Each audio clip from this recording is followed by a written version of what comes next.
Hello students, I am your guest lecturer Shamira Khatun and this is your channel Diploma Chemical Engineering classes. Today we are discussing here process plant utilities chapter 1 importance of water part 4. Filtration. Filtration is the process of separating suspended solid matters from the liquid by causing the latter to pass through the pores of some substance called a filter. The liquid which has passed through the filter is called the filtrate.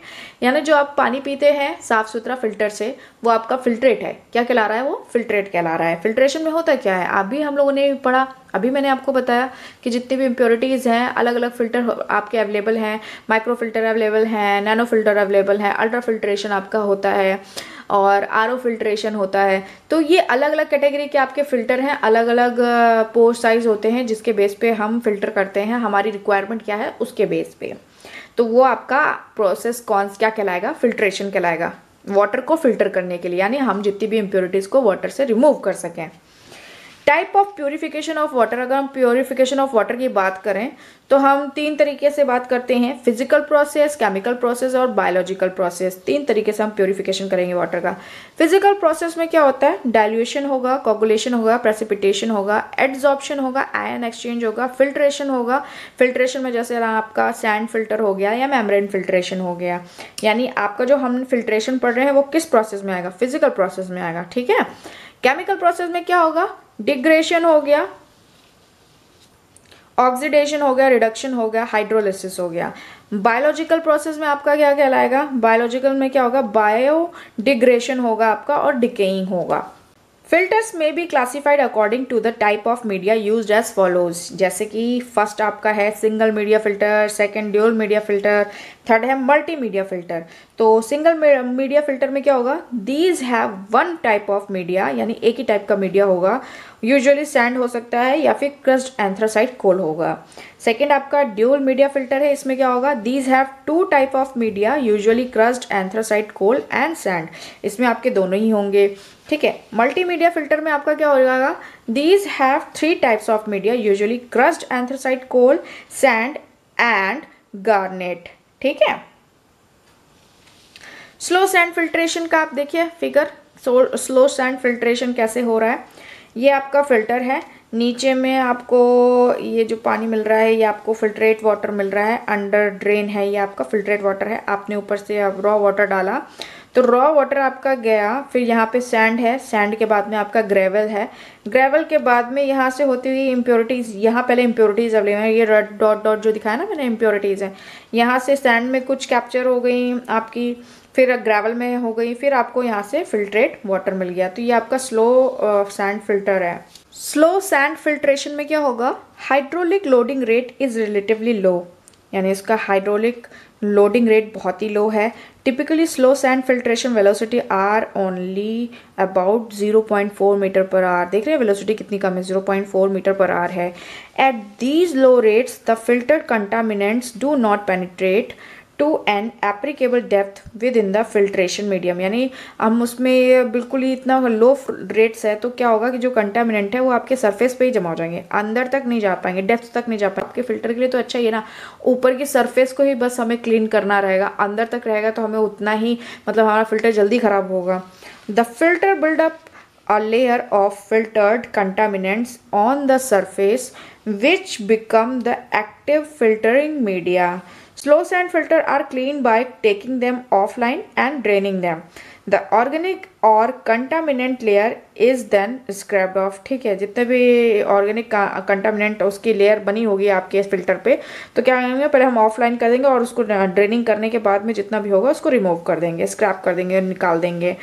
The filter can then be restarted after water quality reach an acceptable level. The filter can then be put back online. यानी उसके बाद क्या होगा? हम उसका test करेंगे कि हमने फिल्टर क्लीन किया. फिल्टर क्लीन करने के बाद में हमारा वाटर जो हमारी लिमिट है वहाँ तक अगर सही आ गया है, लेवल एक आ गया, एक्सेप्टेबल लेवल आ गया है, तो हम उस फिल्टर को फिर से लाइन में ले लेंगे. रैपिड सैंड फिल्ट्रेशन का आप ये फिगर देखिए.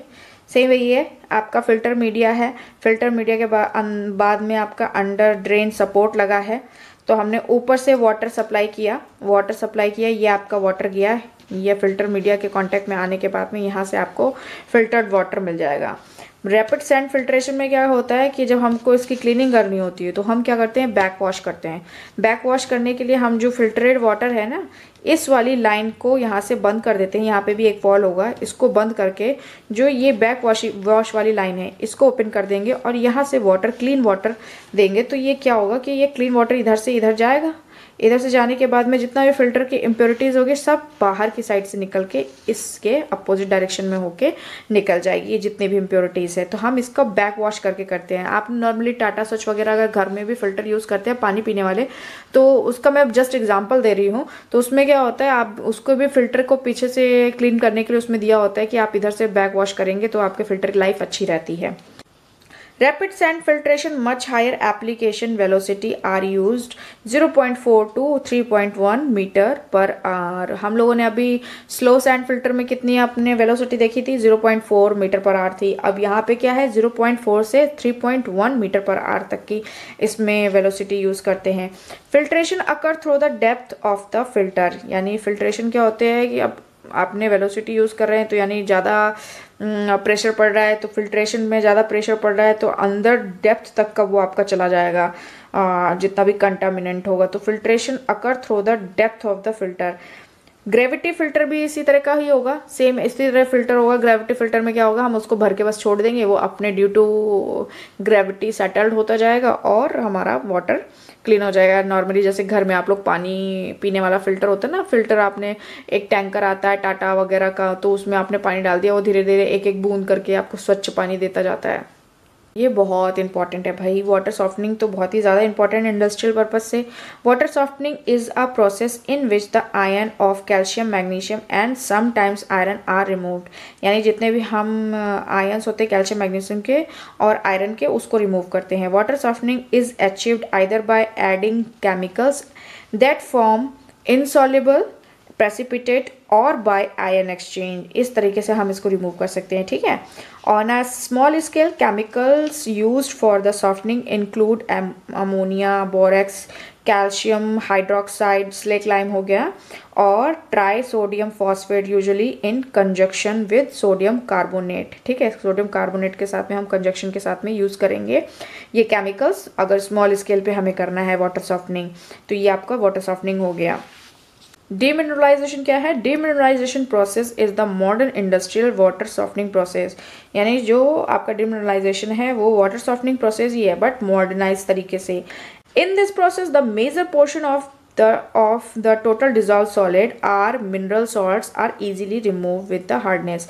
यानी जितने भी TDS हैं आपके, या डीमिनरलाइजेशन नेम से ही पता चल रहा है जितने भी मिनरल्स हैं हम उन सबको रिमूव कर रहे हैं।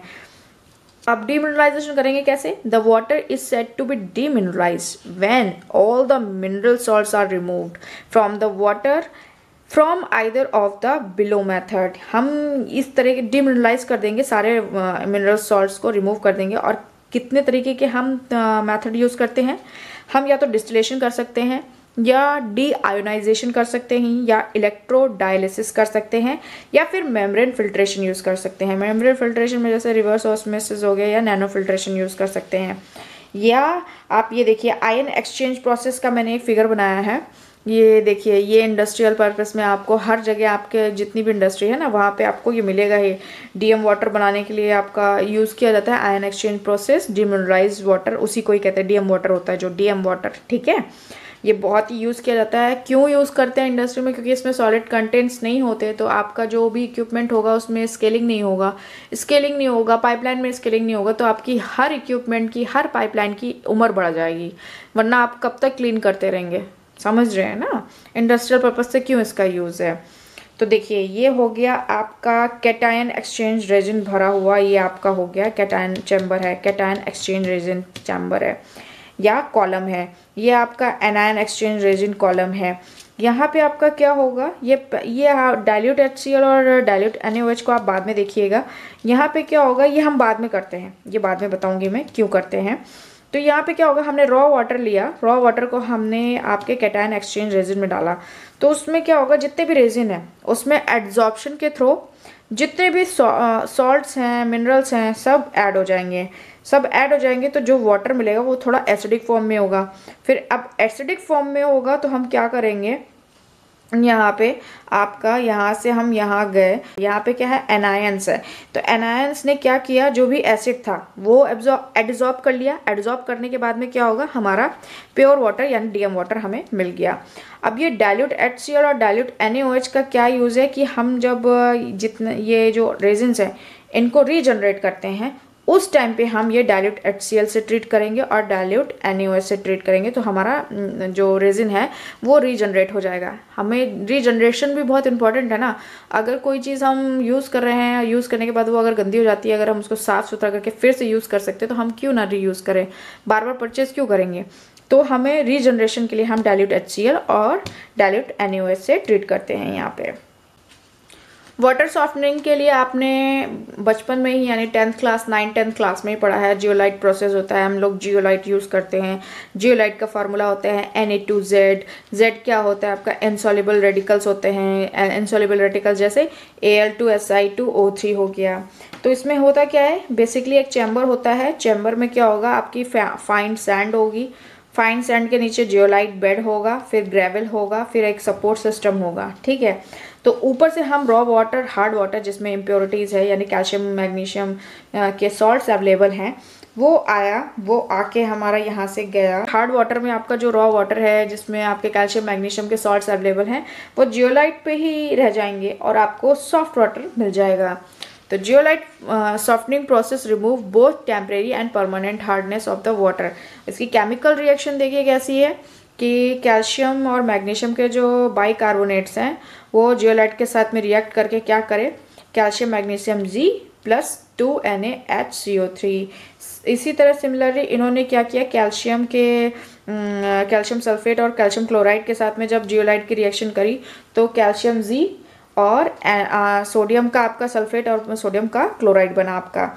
इसी तरह मैग्नीशियम के जब हमने सल्फेट और मैग्नीशियम के क्लोराइड के साथ जियोलाइट की रिएक्शन कराई तो क्या होगा, Mgz बना आपका, Mgz प्लस सोडियम का सल्फेट और सोडियम का क्लोराइड, ठीक है, आपका ये बन गया।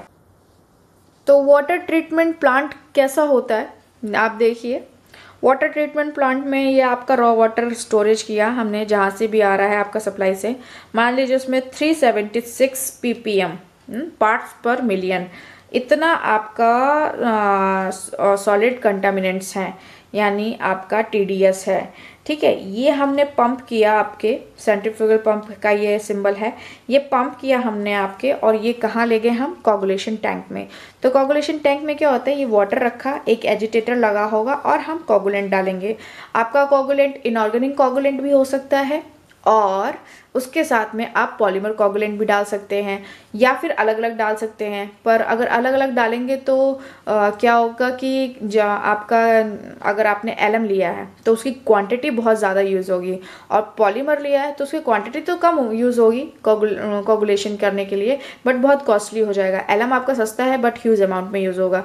तो उससे बेटर है कि आप मिक्स लीजिए, कि आप एलम भी यूज़ कीजिए एंड आप पॉलीमर आपका जो है उसको भी उसके साथ में मिक्स करके कोगुलेंट के तौर पे यूज़ कीजिए। तो उससे क्या होगा, आपका इफ़िशियंसी अच्छी हो जाएगी।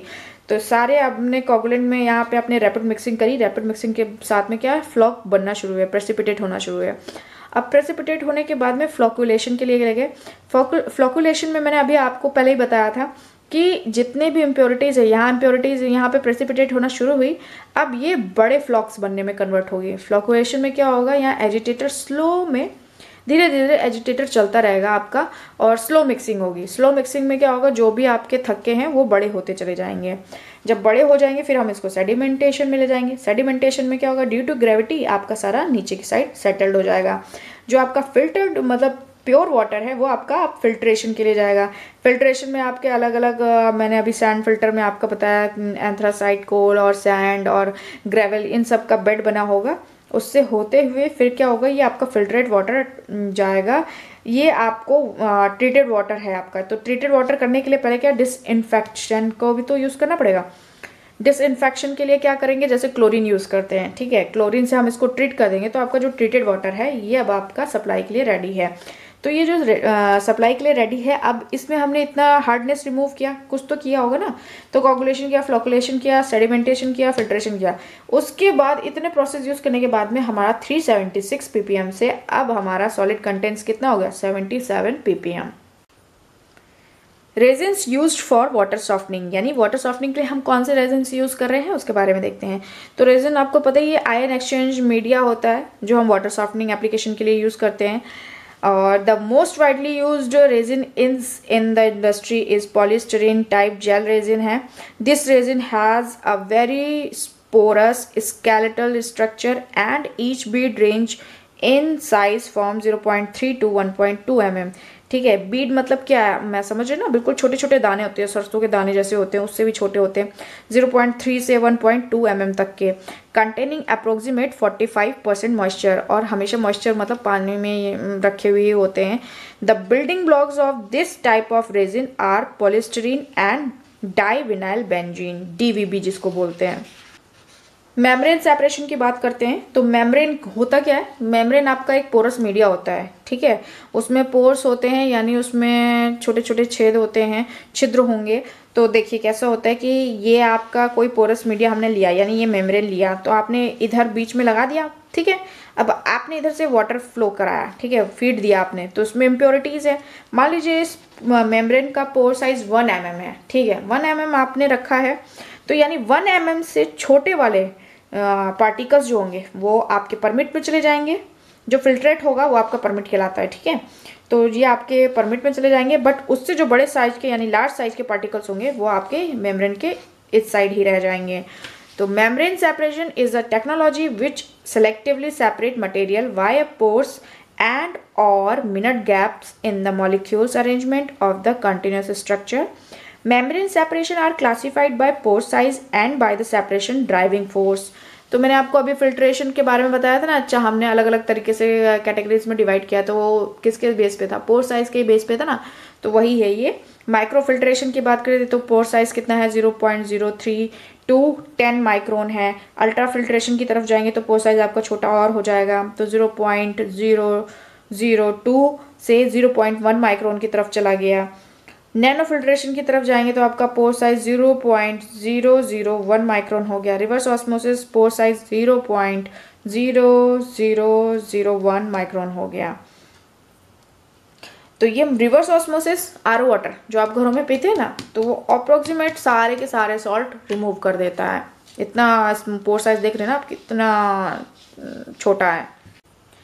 Effects of impure boiler feed water, तो यानी अगर आपका बॉयलर फीड वाटर इम्प्योर है तो उससे क्या क्या नुकसान हो सकता है आपके फीड बॉयलर पे।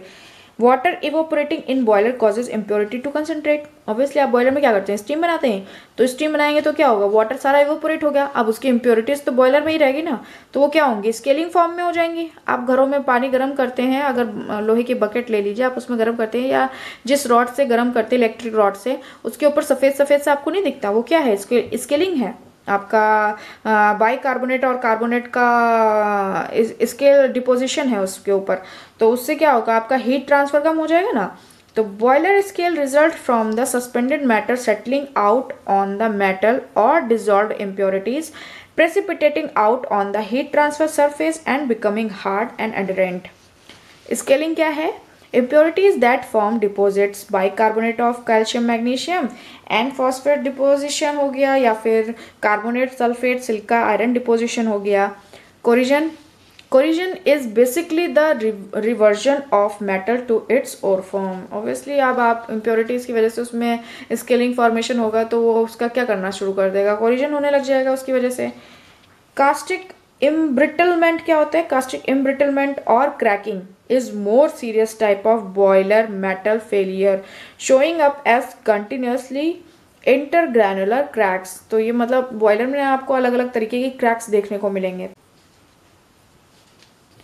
Reverse osmosis, RO is a water purification process that uses a partially permeable membrane to remove ions, unwanted molecules and large particles from drinking water. जितने भी अनवांटेड मॉलिक्यूल्स हैं और लार्ज पार्टिकल्स हैं उनको आपको drinking water से remove करता है। देखिए फिगर से आपको समझ में आएगा। ये आपने लिया रॉ वाटर, आपने लिया, ठीक है, ये आपका रॉ वाटर है, आपने प्रेशर अप्लाई किया। ये जो आपका मेम्ब्रेन है ये सेमी परमेबल मेम्ब्रेन है, ठीक है। इस वाटर में आपका सॉल्टी वाटर है। तो ये जब इस मेम्ब्रेन से गया, पास हुआ, तो इसमें से जो भी आपके लार्ज पार्टिकल्स हैं, मॉलिक्यूल्स हैं, वो रिमूव हो गए और आपको पीने के लिए प्योर वाटर मिल गया। डायरेक्शन ऑफ फ्लो आपका वाटर का ये आपको दिखा रहा है। अगर आपको वीडियो पसंद आई हो तो प्लीज़ लाइक कीजिएगा, शेयर कीजिएगा एंड कमेंट में बताइएगा कि नेक्स्ट टॉपिक में आप लोग को कौन सा पढ़ाऊँ। और हाँ, प्लीज़ चैनल को सब्सक्राइब कीजिएगा, इससे मुझे मोटिवेशन मिलता है ताकि मैं ऐसी और वीडियो आपके लिए बना सकूँ।